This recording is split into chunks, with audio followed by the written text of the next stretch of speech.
talked earlier about Yahoo employees losing the perk of being able to work from home, but that may be something of an anomaly. According to some new data, hotel travel is actually expected to decline because of the rise of video conferencing. David Phillips is president and COO of video service company Yorktel. Great to have you with us. Hello, how are you? Excellent. Now, this is Hotel Association of Canada actually saying they think that video conferencing and its effectiveness will hurt their business, that there'll be less travel. Does that bear out with what you're seeing? Is this on the rise? Because it's often been said it would happen. I remember post 9/11, everyone said nobody will travel, everyone will video conference, and people started traveling again. Well, you know, there's a certain inevitability about this. Yes, there has a number of false starts. Video conferencing has been around for a long time, as I'm sure you know.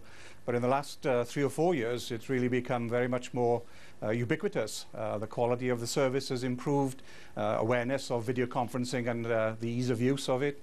And indeed, the cost of video conferencing has been reduced quite dramatically, actually. So yes, I think video conferencing is going to be on the rise, and I do think that hotels and even airlines are seeing alternatives in video conferencing.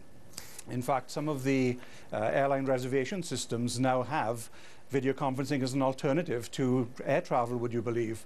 And even enterprises, large corporations that we service in their scheduling systems, whether it be Outlook or any other scheduling system, they now have a little box that says, you know, is your travel really necessary? And that's inevitably going to have an impact, I think, on hotel reservation systems. Now, I've heard this mentioned at the beginning every year, and I'm going to use an anecdotal story because, you know, I'm in the mutual fund industry. We have to sell our product to advisors, and all of our competitors have to do the same thing. Our number one cost is travel of our wholesalers. We have looked for years to try and reduce that travel by turning the sales experience in this industry to that of a video conference or a webcasting. It simply does not work.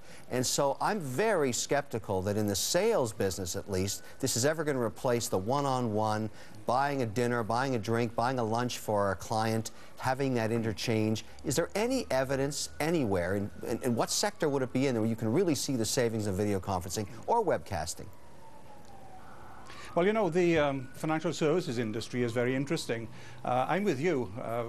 People buy from people, and forming relationships is something that you do over a drink or a dinner, inevitably. But you know, once you've had that first interaction, once you get to know somebody, the requirement for actually traveling, especially long distances, becomes less and less necessary. And so we are seeing in the financial services industry that you mentioned, the ubiquity now of having video conferencing, for instance, on tablets, iPads, etc. We see companies that are looking to put 6,000 to 7,000 financial services agents on the end of their video conferencing.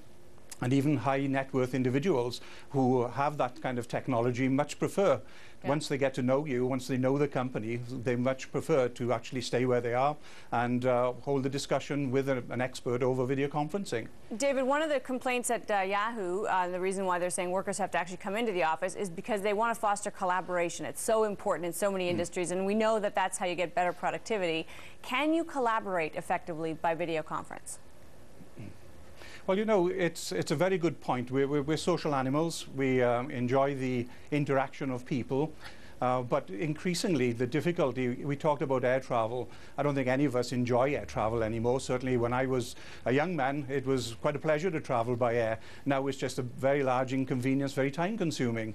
Going into the office, remote workers, back in the days when I was at AT&T, we were extolling the virtues of collaboration and home office. That never really took off in the way that we expected. But I think today, with the quality, with the networks, with the interaction that people can have, and you know, younger people are brought up on video conferencing, whether it be Yahoo, Google, or FaceTime. It's now a natural way of actually communicating. So I think things are changing. That's a good point. And we're certainly seeing, sorry. Yeah. No, that's all right. We're just at time, but we do appreciate your time today. That's no problem at all. Thank you so much.